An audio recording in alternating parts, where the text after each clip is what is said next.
It's been an incredible summer, and it's still an incredible summer. We've had amazing weather.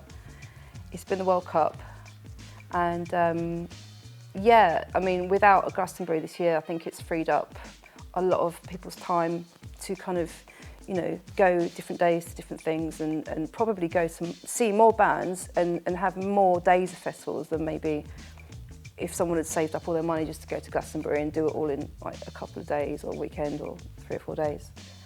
I guess some of the highlights of the festivals, the main one that comes to mind first is All Points East. That was brilliant.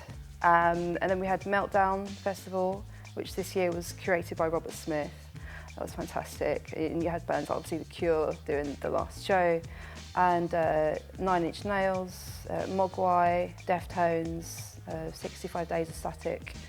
So that was absolutely brilliant. And what else? We've had, well, Lovebox, Latitude, Citadel Festival, just so many. There were just so many, but those ones really stand out. All Points East, well, I mean, that was at Victoria Park, and it was over a couple of different weekends.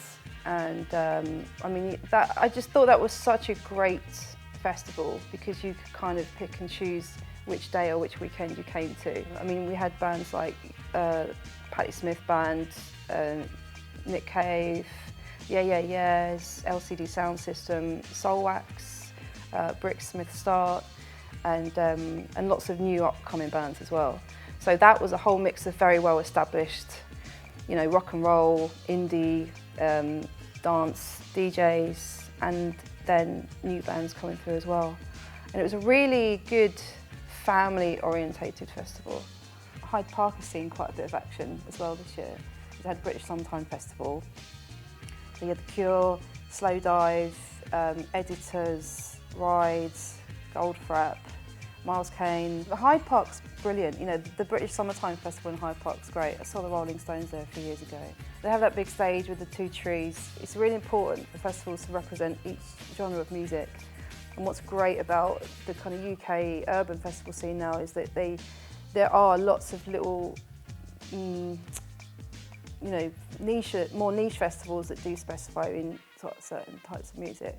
I think that like the parks that people use all the time being transformed into these like great weekend festivals is fantastic because it creates a sense of community in that area, and it's great. It means that people don't have to travel miles, you know, because a lot of festivals, they're out of, logistically, they're much further out because you need a huge amount of space to do stuff like that. So the fact that you can do it on a much smaller scale and have fantastic bands and have it, you know, day, night, you know, all the good stuff going on, it's great. It's one of the hardest things you can do, I can imagine, is to organise an entire festival. I mean, that's pretty, you know, that's why Glastonbury, people work on it the whole year before you see that festival. You know, months and months and months of planning and organising. I mean, and when you go and you see how vast it is, you just think, where do you even begin? If I could curate,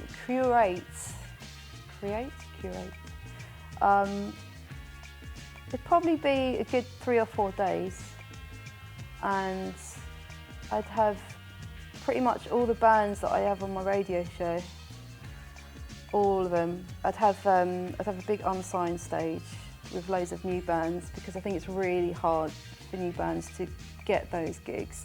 You still have to be at a certain platform above a certain platform to kind of get at the festival, and then you always get like the 12 o'clock slot and play to 3 people and all that stuff. So I'd have that. Primal Scream headlining.